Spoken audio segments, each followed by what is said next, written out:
hormones present in milk? Of course they are. This is a natural occurrence because hormones are formed in all milk. Are hormones used to treat cows? And do they get into the milk? Yes, of course they are used and do get into the milk. Do hormones break down during heat treatment and production of dairy products? The most dangerous hormones not only do not lose their activity, but can increase it. Do hormones from food enter the human body, and are they harmful to us? Some of the most dangerous ones can get through and cause harm. Does this mean we should completely avoid all dairy products? No. We just need to know what hormones are in them, what the harmful doses are, and how much harmful hormones are in different dairy products. That's what we're going to do today based on 26 scientific studies. The link to those studies will be at the end of the description below the video. This video will be extremely informative and helpful. So, if you want to become a master of your health, click like, and let's get started. 100 years ago, hormones in milk were not discussed, but not because there was no knowledge of them back then. It was because at that time, the hormone content in milk was much lower than it is today. The main reason for this is the industrialization of milk production. In past times, cows would stop giving milk in the winter when they became pregnant and would only start giving milk again after they gave birth. Such milk contained fewer hormones. However, modern cows are made to get pregnant when they are milked. Milk produced by cows during pregnancy contains 33 times more hormones than milk from non-pregnant cows. This milk is mixed with milk from non-pregnant cows, resulting in a significant increase in female sex hormones in today's milk. In addition, the breeding of dairy cows to increase milk yields has also led to an increase in growth hormone in milk. The two most dangerous types of hormones in milk are estrogens and growth hormone. Their amounts in milk are increased, especially through the use of growth hormone to increase productivity. The scientific studies I will present to you today clearly show that excess insulin-like growth hormone and estrogen can be harmful to health, and drinking milk can increase the risk of breast cancer, an organ sensitive to estrogen levels. To understand the issue of hormones, we need to understand what we are dealing with, as dairy products contain many types of hormones, each with its own specific harmful concentration. Their content in different dairy products also varies. Therefore, some dairy products can be dangerous and others can be safe. The doses of dangerous and safe hormones are also different for each dairy product. When they say that all dairy products are equally dangerous, it is as wrong as assuming that all animals in a jungle or zoo are dangerous. Of course, even a harmless chinchilla can bite if you hurt it badly, but this is nothing compared to the danger of meeting a tiger. There are dozens of hormones in milk, all of them different. Moreover, modern nutritional requirements regulate the amount of each of these hormones in milk. For ease of regulation and definition, science has categorized the hormones that go into milk into 4 large groups. And today we're going to take a look at these 4 groups of hormones in an ascending order, from the absolute losers to the absolute winners, as we should on a hit parade. As a result, I really hope that you and I are the winners. So, the hormones found in milk are divided into 1.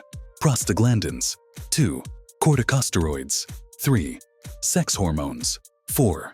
The last, most adult hormone carries the title Insulin-like growth factor 1. Let's start simple with prostaglandins. And it's not so white and fluffy for nothing. Prostaglandins, firstly, are very bioavailable and perfectly digested, and secondly, cure even a very severe gastric ulcer. There are a lot of prostaglandins in milk, and their main trouble is that once in our body, they are instantly deactivated. The benefits are probably there, but the biggest harm of prostaglandins is ridiculous in general. So, as you can see from this example, friends, even the obvious may well turn out to be unbelievable. Any accusations in favor of hormones need to be aligned with reality after all. And the reality is that in nutritional science, there is no such thing as triviality. To the second group of hormones, corticosteroids, the more common one in milk is the hormone cortisol. You've probably heard of it before, including from me. Cortisol in small amounts is the vigor hormone. It wakes us up in the morning and gives us energy. And in large amounts, it's a stress hormone. And in very large amounts, it's a hormone of severe and chronic stress. How destructive severe chronic stress is, I don't think I need to tell you. Other representatives of the dangerous large clan of corticosteroids in milk are in minuscule amounts, and they are often not detected at all. So we're only going to be interested in cortisol. We will be interested in whether milk can contain large enough amounts of cortisol to cause us the kind of chronic stress with constant milk consumption that leads to disease. So, imagine this, friends. The amount of cortisol in milk can actually increase on its own. First, because of any stressful conditions in the cows. And second, if dexamethasone, one of the corticosteroids, is used to treat these cows. Its use directly increases the amount of cortisol in the milk by as much as 4 times.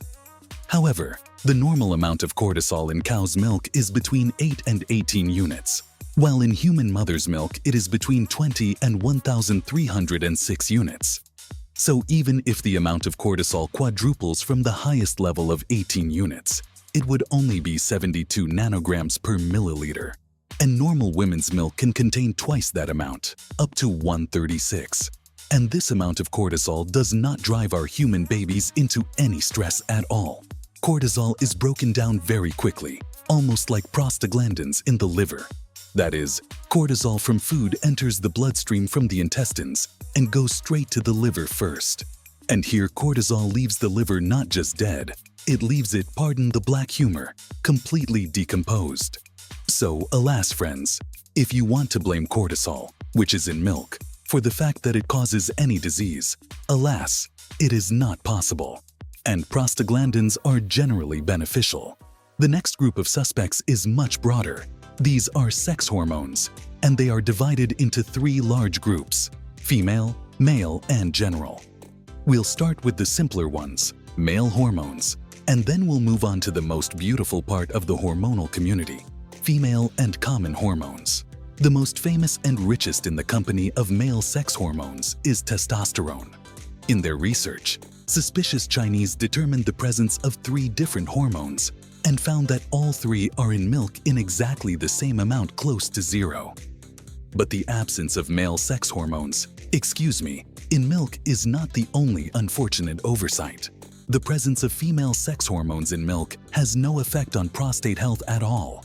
Here, for example, in this study of 50,000 men over 11 years of follow-up, consuming various amounts of milk and dairy products did not increase the incidence of prostate cancer, despite the presence of female sex hormones there. That said, friends, unfortunately, the presence of female sex hormones, as I'll show in the video, can actually increase the risk of breast cancer because it's a hormone-dependent organ in women. But there are plenty of female sex hormones due to the gender dominance of female cows on dairy farms. Lots and lots of them. Most importantly, Tamara and I are a couple. That's 2. And the most dangerous of the female hormones is estrone, bearing the proud title 17-beta-estradiol. Its much more dangerous sibling is non-binary. Well, as it should be. When there are 2 sexes, there should also be some kind of hermaphrodite. In the hormonal community, it's progesterone, the common sex hormone. In the male body, it is used to make testosterone, and in the female body, it is used to make estrogen. Plus, it has additional functions in the female body. So, when progesterone is injected into postmenopausal women, sometimes when the safe dose is exceeded, progesterone can actually cause some diseases, including cancer. Is progesterone from milk and dairy products dangerous? Yes. It can be dangerous, but as you may have guessed, only if we manage by consuming milk and dairy products to achieve the very high levels of progesterone in the blood that are usually achieved by injections. There is plenty of progesterone and other hormones in milk, but modern milk is always heat-treated. The substances are supposedly completely deactivated during heat treatment. Progesterone, unlike all bacteria and fungi, survives perfectly well, not only in pasteurized milk, which is kept at a temperature of 70–80 degrees Celsius for almost an hour. It also survives in ultra-pasteurized milk that is heated briefly to 120 degrees Celsius. which is equivalent to 272 degrees Fahrenheit. So don't get your hopes up. Progesterone is survivable. Yes, indeed. Progesterone is particularly dangerous, specifically to young children due to the fact that their little bodies are highly sensitive to any sex hormones because they are just developing. We will talk more about adults, that is, we will count adults with you. But for children, it is necessary to calculate very clearly their own amount of dairy products in milk, because it is the presence of progesterone in them can make these dairy products for children unsafe. After all, as you and I have already realized, it is not the presence of any hormone in milk itself that is dangerous, but the amount of it. And can we eat the amount of milk that contains enough of the hormone to raise its blood levels to unsafe levels? In the case of progesterone, friends, it really can happen. Here's a study where concerned scientists calculated the amount of progesterone and the danger level that occurs in children between the ages of 1 and 5 when drinking different amounts of milk. Well, friends, it turns out that only boys and girls under 1 year of age can consume dangerous amounts of progesterone from the amounts of milk they are even capable of drinking. And when the child gets older, his weight grows accordingly. The amount of milk often decreases due to the fact that the child begins to feed other foods, and in this case, the milk is not a risk. The dangerous amount for boys up to 1 year of age was 445 milliliters, that is, almost half a liter. And for girls, 480 milliliters, the same half liter. And children 2 to 5 years old who consumed 330 to 350 milliliters of milk were not at risk at all. No risk at all. Their hazard ratio was significantly less than 1. The reason here is not because of the reduced amount of milk. Even if we give a 2, 3, or 5-year-old child the same 460, 480 milliliters of milk as a 1-year-old child, the weight of a child at 2, 3, and 5 years old will be greater. As the child gets older, his weight increases and the amount of progesterone he gets from the same amount of milk will no longer be enough to harm the child. Therefore, even a 2-year-old child will not be physically able to drink enough milk to overload itself with progesterone in dangerous amounts. And even the world government, which is led by the pharma mafia and the World Health Organization, has not yet decided to forcefully pump milk into babies. But friends, if we talk to you without jokes, the absolutely safe amount of milk for children up to 1 year of age is approximately 250 milliliters. And for kids 2, 4, or 5 years old, it's approximately 450 milliliters. These are the amounts of milk that children can drink without fearing anything in terms of progesterone. And today, we will calculate other hormones for both children and adults. Children need milk as a source of protein, first of all. And secondly, and this is the most important thing, they need it as a source of calcium. The fact is that modern products contain very little calcium, and milk is one of the most important sources of calcium. Those people who don't consume milk or dairy products really need to do some serious work to get enough calcium. I talk about this in my separate video on calcium in dairy and non-dairy products. Accordingly, dairy products are necessary. If you remove dairy products from their diet or significantly reduce the amount of dairy products, you need to compensate for the lack of calcium and protein. But if you are still afraid that your child will get an excessive dose of progesterone, even if it is older than 1 year, you can give your child milk with the lowest fat content. It turns out that 0.5% milk has 1.5 times less progesterone than 3.5% milk. Accordingly, you can either increase the amount of milk by 1.5 times by giving low-fat milk, or just give the same amount of low-fat milk. Children grow. The danger of progesterone decreases as they get older, and eventually children become adults. We have the next logical question. Can adults eat enough dairy products to get a dangerous dose of progesterone from them? To figure this out, we just need to take a calculator and do the math. Namely, to take the maximum permissible dose of progesterone per kilogram of weight, to know how much progesterone is in various dairy products, and simply dividing one by another, we will find out that in order to get a dangerous dose of progesterone, an adult must drink 214 liters of milk or 43 liters of sour cream, or eat 15 kilograms of butter, or use 158 liters of yogurt, or chew 48 kilograms of hard cheese. Friends, please don't be frightened. It is not necessary to eat all these things together. It is enough to eat one product in the specified amount, and then the level of progesterone in your blood will really exceed safe limits. And as we have sadly seen once again, the present world is a world of instability, because to afford to eat enough dairy products to get a dangerous dose of progesterone can only be a dollar millionaire, and apparently the one who is richer. And ordinary people will have to make do with synthetic progesterone.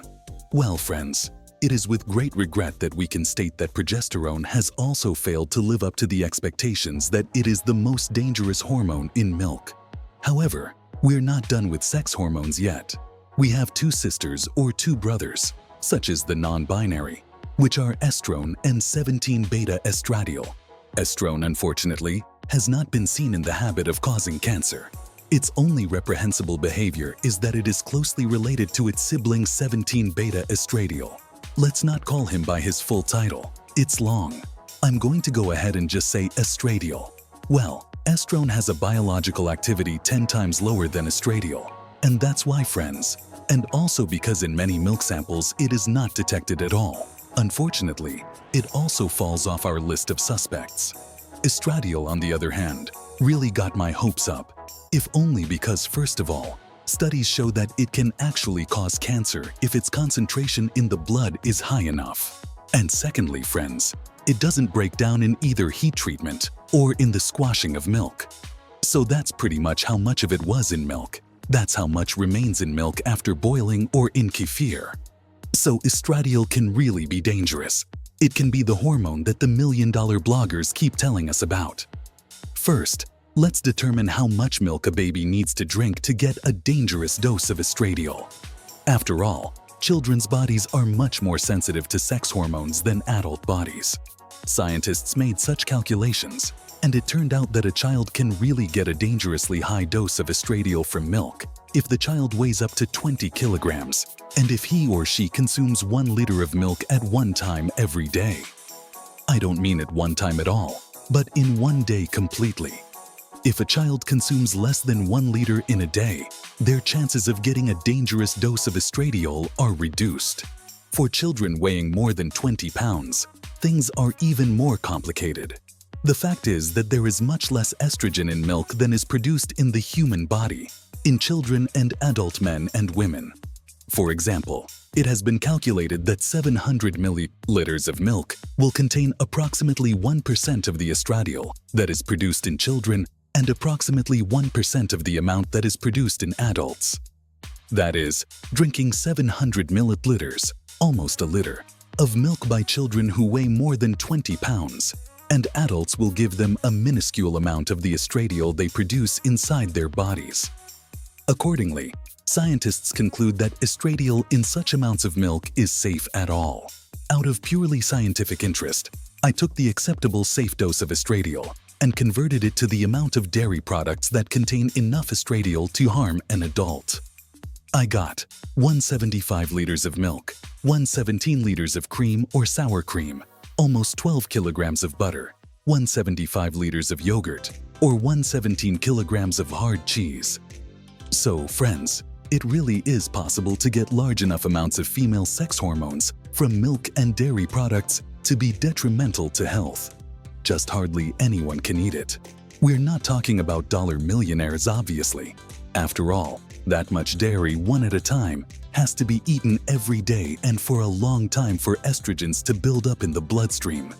But if you're still afraid to consume dairy lest you overdose on female sex hormones, you can get rid of them altogether. To do this, friends, all you have to do is simply skim milk.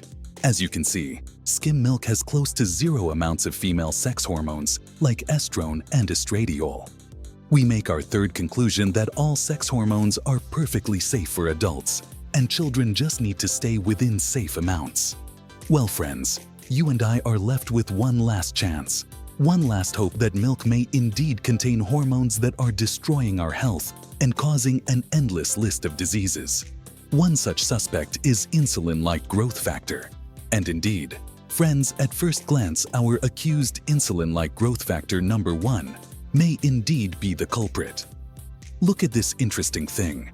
Even though, as I showed you, the amount of estrogen in milk can be dangerous, consuming evaporated milk, yogurt, and kefir, on the contrary, reduces the incidence of breast cancer by 4%. However, the evidence is incontrovertible. First, that high levels of insulin-like growth factor increase the risk of colon, pancreatic, uterine cancer in women and prostate cancer in men. Secondly, the number 1 insulin-like growth factor decreases in milk by a factor of 4 when it is fermented.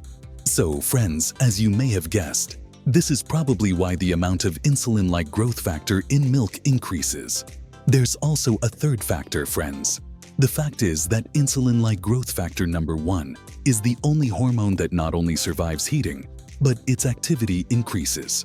That is, the amount of active insulin-like growth factor in milk increases about 3-fold after processing at 90 degrees Celsius, which equals 194 degrees Fahrenheit. The perfect cherry on the cake for me was the information from a scientific study that in some countries dairy cows are treated with bovine somatotropin, which increases the amount of insulin-like growth factor. Such treatment is prohibited in the European Union, the United States of America, and most civilized countries. But somewhere it's still being done, folks. Indeed, such milk can be hormonally dangerous. One last thing. For any hormone to be harmful, as you and I already know, it must get from the food, from the milk itself, into our blood, and in sufficient quantities. And in the case of insulin-like growth factor, folks, this is actually happening. Yay! Let's look at this study and rejoice. Whole dairy products increase the amount of insulin-like growth factor in the blood by 3%.